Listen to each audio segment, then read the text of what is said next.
दोस्तों नमस्कार। नमस्कार जयपुर, नमस्कार राजस्थान, नमस्कार इंडिया। एक्साइटेड हैं दोस्तों? रियली में जब मैं हॉल में आ रहा था तो ये सोच रहा था कि आज बहुत सारे लोग मिलेंगे और उनसे कुछ मोटिवेशन की बातें करूंगा, लेकिन रियली जैसे मैं हॉल में घुसने लगा और इसे सारे लोगों का एक्साइटमेंट को मैंने देखा तो देखने के बाद मैं खुद ही मोटिवेट हो गया आप लोगों से। और दोस्तों आज मुझे आप लोगों से बात करते समय बड़ा अच्छा लग रहा है। मैं अपने आप को सौभाग्यशाली मान रहा हूं, लेकिन एक बात, मैं अपने बारे में बात करने से पहले एक बात जरूर पूछना चाहूँगा कि कितने लोगों से मैं पहली बार मुखातिब हो रहा हूँ, कितने लोगों से मैं स्टेज के माध्यम से मिल रहा हूँ। एक बार हाथ खड़ा कर दें। अरे सारे 99%। थोड़ा सा फिर मेरे के बारे में, मैं अपने बारे में बताऊंगा। और जब मैंने इस बिजनेस को देखा था तो मैं इस बिजनेस में जब आया तो उस टाइम पे मैं आर्मी में नौकरी करता था, आर्मी में जॉब करता था, और मेरे पास व्हीकल के नाम पे एक छोटी सी साइकिल थी उस टाइम पे। तो ये ड्रेस का फोटो मैं आपको दिखा ही रहा हूँ, बीच में 3 फीती लगा कर मैं ही बैठा हूँ ड्रेस में, और ये साइकिल थी व्हीकल के नाम पे, लेकिन फैसिलिटी इसमें सब थी।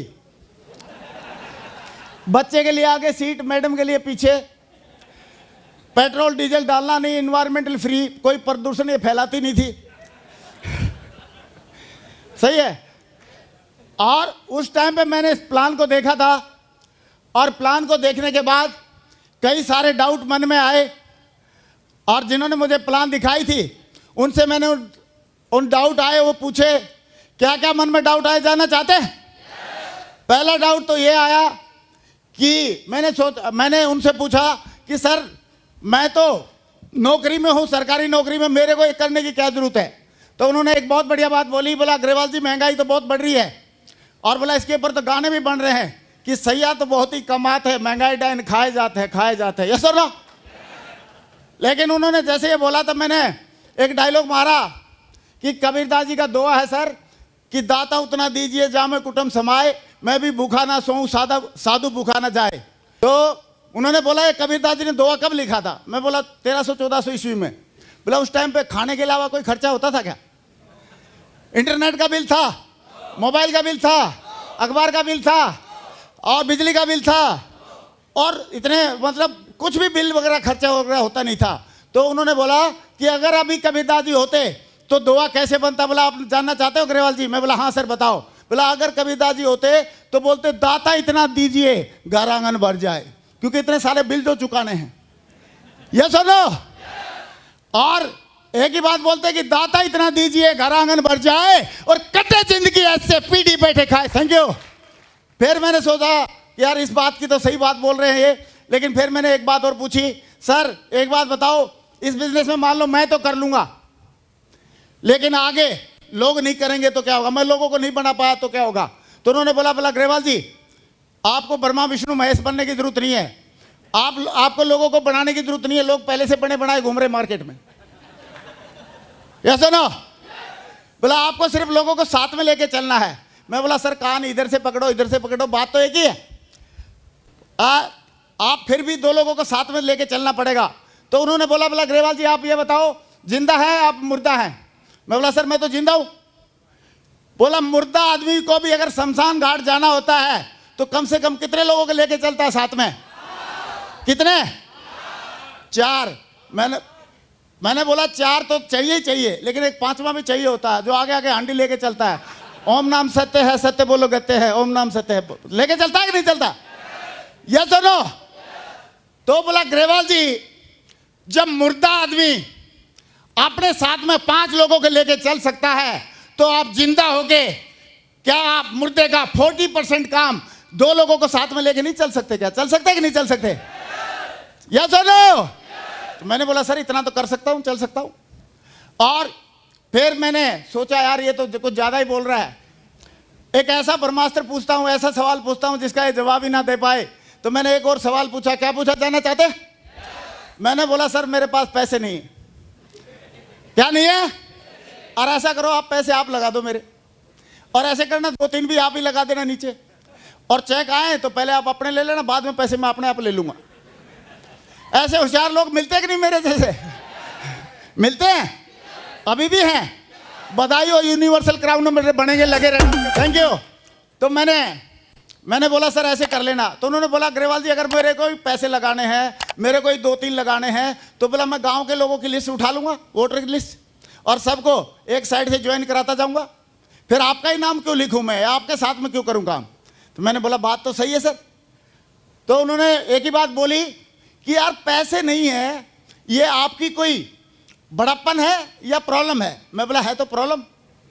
तो बोला प्रॉब्लम का सॉल्यूशन होना चाहिए कि नहीं होना चाहिए? मैं बोला हाँ होना चाहिए। और बोला आपको अगर कोई इमरजेंसी पड़ जाए, मेडिकल इमरजेंसी, और उस टाइम पे 8-10 हज़ार रुपये की, 15 हज़ार रुपये की जरूरत पड़ जाए, और डॉक्टर बोले इतने रुपए कम से कम जमा कराओ तब उसके बाद ट्रीटमेंट स्टार्ट होगा, तो बोला डॉक्टर को आप बोल दोगे क्या कि नहीं डियर है नहीं अभी, ऐसे बोल दोगे?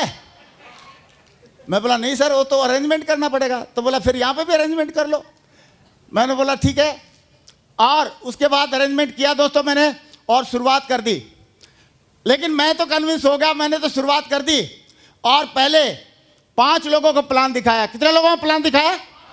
5 लोगों को प्लान दिखाया, और पांचों लोगों ने मेरे को क्या बोला जानना चाहते हैं? जानना चाहते हैं? कई लोग बोल नहीं रहे। जानना चाहते हैं?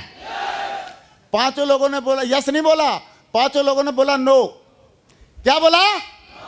और जैसे ही 5 ने ना बोला, मैं तो अंगूर से किशमिश बन गया। मैंने सोचा मैं तो डायमंड नहीं बन पाऊंगा, एकदम मेरी हवा निकल गई। और मैंने एक काम अच्छा ये किया कि अपलाइन को फ़ोन किया। मैंने बोला सर 5 लोगों को प्लान दिखाई थी, 5 ने मना कर दिया, लग रहा मैं तो डायमंड नहीं बन पाऊंगा। तो उन्होंने बोला ग्रेवाल जी अभी आपकी लिस्ट कितनी बची है? मैं बोला कौन सी लिस्ट? बोला यार बोला तो था आपको लिस्ट बना लेना। मैं बोला सर लिस्ट तो बनाई नहीं। बोला आप बोल रहे थे कि मेरे तो 300 लोगों के नाम याद हैं, आप कंपनी क्लर्क हैं, बाबूजी हैं, तो बोला उनके नाम लिख लो। मैंने बोला सर वो नाम भी सारे ना, मेरी जो दिमाग में जो थी 300 लोगों के नाम की जो लिस्ट थी वो हार्ड डिस्क ना मेरी करप्ट हो गई है, क्योंकि जो खास 5 लोग थे जब वही नहीं कर रहे तो बाकी कौन करेगा? तो उन्होंने बोला डोंट वरी ग्रेवाल जी, आप एक बात बताओ कि अगर अभी आज पॉपुलेशन इंडिया की कितनी है? मैंने बोला सर 120 करोड़। उस टाइम पे दिसंबर 2002 की बात है। मैंने बोला सर 120 करोड़। बोला 120 करोड़ में से 5 घटा दो, कितने बच गए? मैंने बोला सर अभी भी 120 करोड़। बोला कैसे? मैं बोला इतनी देर में तो 5 नए पैदा हो गए होंगे। यस और नो? सॉरी, चाइना के बाद तो इंडिया का ही नंबर है। और तो फिर उन्होंने बोला ग्रेवाल जी जब आप बताओ जितने को आप प्लान दिखाओगे नहीं उससे ज़्यादा तो पैदा हो जाएंगे, तो ये तो निश्चित है इंडिया में कभी लिस्ट आपकी खत्म होने वाली नहीं है। बोला मैं आपको एक मंत्र बताता हूँ, आप उस मंत्र को फॉलो कर लेना, आप पक्का डायमंड बन जाओगे।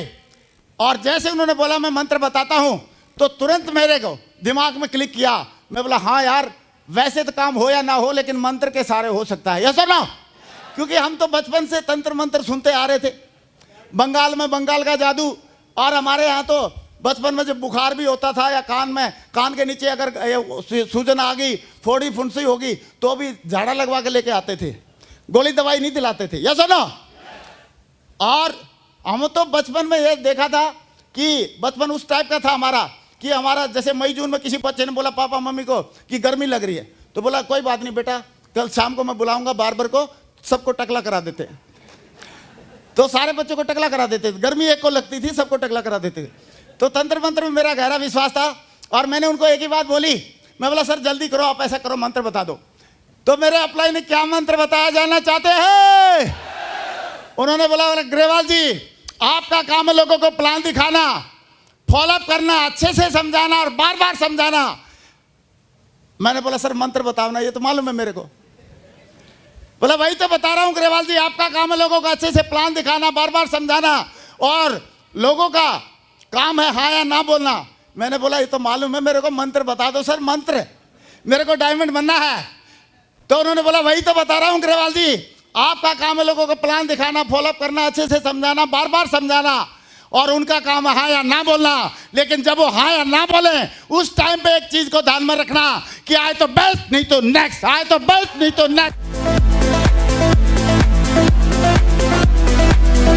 Thank you. और जैसे उन्होंने बोला आए तो बेस्ट नहीं तो नेक्स्ट करने से आप डायमंड बन जाओगे, तो भाई साहब मेरे को कॉन्फिडेंस आ गया। पूछो क्यों? मैं बोला यार ये तो मैं कर दूंगा।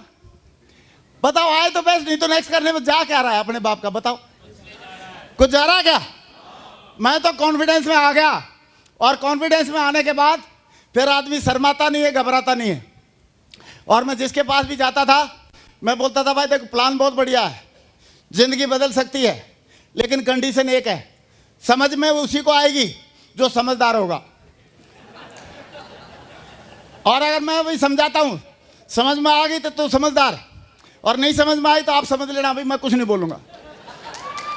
और इस बात को थोड़ा सा और पूरा करने के लिए मैं जरूर थोड़ा सा एक स्पोर्ट में एक बात बताना चाहूंगा। सुनना चाहते हैं? एक बार एक बंदे ने तोता पाल लिया, और आपको पता तोता हिंदी बोलना सीख लेता है। और उसका जो पड़ोसी था वो थोड़ा ढीला डाला था, तो जैसे ही पड़ोसी आने लगा तोते वाले के घर के सामने से, तो तोता उसको बोलने लगा ये पड़ोसी बहुत ढीला है, लटूरा है, ढीला है, लटूरा है। उसने पड़ोसी को गुस्सा आया, बेचारा नाराज हुआ, उसने मालिक को शिकायत कर दी, बोला तेरा तोता ऐसे वैसे मेरे को बोला। तो उसने मालिक ने तोते की पिटाई लगाई, बोला भाई पड़ोसी से हमारे संबंध खराब करवाएगा, आज के बाद इसको ऐसे बिल्कुल नहीं बोलेगा, तू ढीला है, लटूरा है। तो बोला ठीक है साहब। अगले दिन फिर वो आने लगा, तोते की उसकी नजरें मिली आपस में, और मिलते ही तोता बोलता है बोला मैं आज नहीं बोलूंगा तू ढीला है, लटूरा है।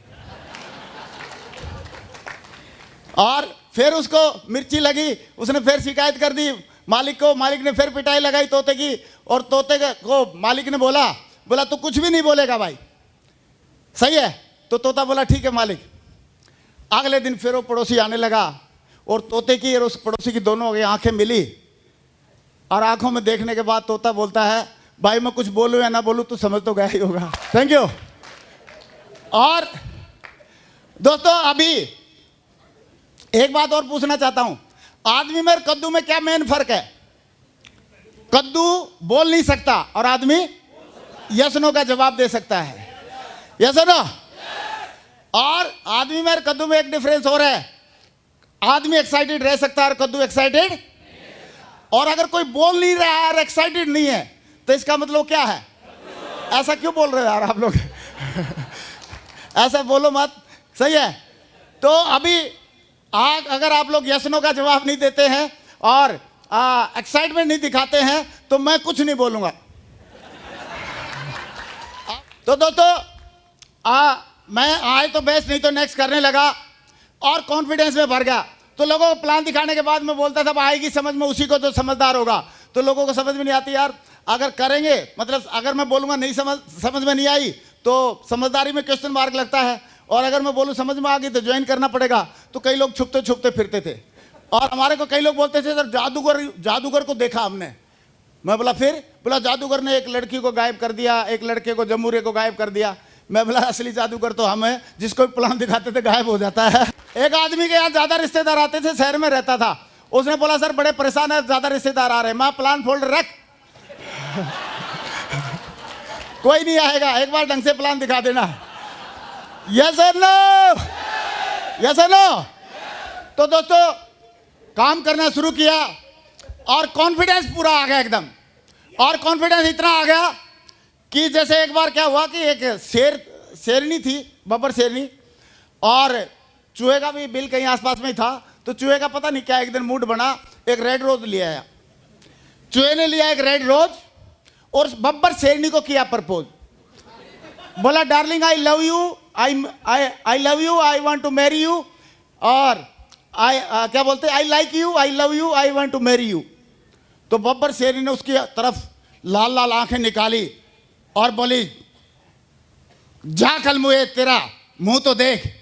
बोलता मुंह को छोड़ मैडम, बंदे का कल कॉन्फिडेंस देख। पूरा फुल कॉन्फिडेंस आ गया। और जब कॉन्फिडेंस आने के बाद फिर काम होगा कि नहीं होगा? 2 साल तक मैंने पार्ट टाइम में काम किया और फिर फुल टाइम नौकरी छोड़ के आ गया। फौज की एक सर्विसमैन का कार्ड बन गया और उसके बाद मैं इस बिजनेस में लगातार काम करता रहा। मैंने देखा इस इंडस्ट्री में इतना दम है, अमेरिका में कई लाखों करोड़ का बिजनेस हो रहा है, और ये बिजनेस हमारे जैसे आप जैसे लोगों के लिए वरदान है। खासकर जो बेरोजगार है उनके लिए तो वरदान है ही है, लेकिन जो आधे बेरोजगार हैं उनके लिए भी वरदान है। व्हाट डू मीन बाय आधे बेरोजगार? जितने भी हम नौकरी वाले हैं सारे आधे बेरोजगार हैं, क्योंकि खर्चा है 1 लाख का और इन तनख्वाह मिलती है 50,000। तो आधे बेरोजगार हुए कि नहीं हुए? यस सर ना? तो आधे बेरोजगारों के लिए बहुत बढ़िया मौका है।